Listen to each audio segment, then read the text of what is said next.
raw inasahan ni comedy queen Ai de las Alas na mag-viral ang paghanap niya ng kadate. Daan-daan na nga ang nagpadala ng entry sa kanya. Narito pong report.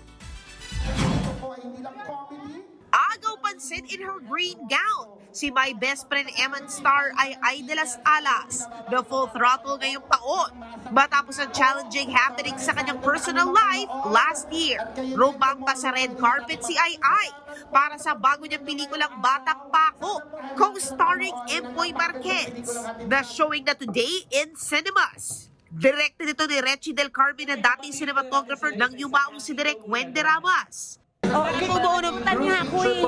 Nagulat ako, nandito yung assistant director ni Direk Wen, nandito yung cinematographer niya, which is yung director namin, yung director of photography namin is ano ni Direk Wen yun talaga, cinematographer niya yun.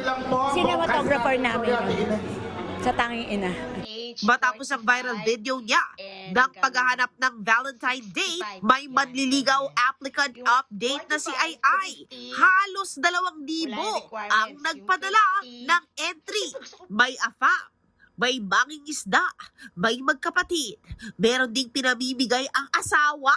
Joke naman ni Ai, ayaw daw niya ng second hand. Di raw inasahan ng comedy queen na magva-viral ang kanyang post. Yung iba kasi parang sobrang bata, iba na yun, nasa Camarines Norte, kaya hindi ko naman muna nakita. Anyway, sa lahat na apply, thank you ah. Well, kailangan intindihin ng susunod na magiging kadate ni Ai ang kanyang schedule. Dahil sa kanyang on-cam life, madre mode naman si Ai. Bilang si Sister Rebecca sa My Best Friend Eman. Oh, very inspirational, yes. Yes, and ano siya, about kay Lord, so I think kailangan to ngayon. Mapapanood yan soon sa TV5.